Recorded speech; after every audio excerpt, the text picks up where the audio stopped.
Hey folks, Chef Cutting here. Well, would like to talk with you about the importance of having HR in your kitchen. What HR stands for is human relations. And I would like to get the notion out of your heads right now that when you're a chef, you should be angry and upset all the time. We see TV shows and things of that nature that really belittle people and put people in a situation where you have to survive or you're going to fail. And especially in the kitchen, there could be nothing further from the truth than that. Kitchen is about passion, and it is about instilling passion in people who already have it. You can never teach passion. If you've followed my videos in the past, you will understand passion is you're born with it. No one can tell you, oh, be passionate about that steak, be passionate about that sauce. No one will be able to do that for you. You either have it, and that's why you're in the industry, and that's why you're learning or you're teaching, or you don't, and you're not doing this job. So I want to be clear. Treating people like that does not in any way support building the interest in their passion. So we get back to the originals topic, which is HR. And as much as a lot of people in business don't like hearing that word, it's usually the people that don't practice the principles of it that are the ones that don't like hearing it. So what does HR really stand for in our kitchen? Well, I'm going to give you one word, and it's called respect. If you're going to respect someone the way you wish to be treated, that is to say, you will treat someone the way you wish to be treated. That is the definition of respect. And the important thing that you have to do when you're giving respect is to make sure they understand you expect to receive that as well. Now, if you practice that and that alone, you will find that 95% of all the issues, all the disagreements, all the possible arguments that could happen in your kitchen will be in complete denial. And I can express to you in a number of scenarios just how far that tunnel can go. If you have two cooks that are working in your kitchen and one is very upset because one thinks that you're using their knives, and we all know people do not use other people's knives. But let's just say that that happened.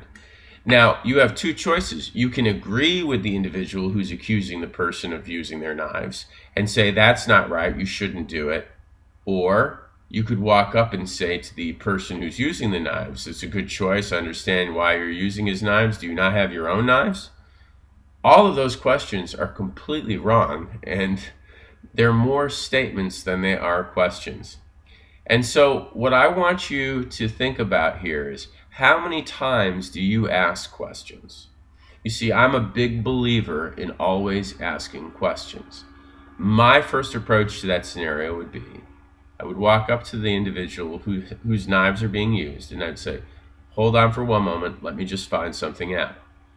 And then I would walk up to the individual who's using the other person's knives and say, why are you using his knives? And stand back and listen to the answer. That is the solution. Do you see what I just did there? After I asked the question, I was quiet. We have a very hard problem telling people what we think or waiting for them to finish so we can say what we think versus waiting to hear the answer and process it. What if he turned around and said something like, Chef, I forgot my knives. I didn't want anyone to know I didn't have my knives with me. I should have probably asked him, and I'm sorry. That answer would have solved the problem with all three of us. And what would have happened afterwards? There should be some discipline. You know you should never use other people's knives. Let's make sure you don't do that now. You may use my set today in class, or you may use my set today at work, but make sure you take good care of them, and I want to see them before you leave. Don't ever forget your knives again. Okay. That's a perfect example of why HR is so important at the chef level. You want to have your own kitchen. You want to have people working with you. Never say for you. Always say working with you, because you never know, 10 years from now, that person that you were talking about being your servant, your employee, however way you made the mistake of presenting this individual, could be sitting across a desk at the Hilton interviewing you to be his chef, and you do not want to be there. Okay?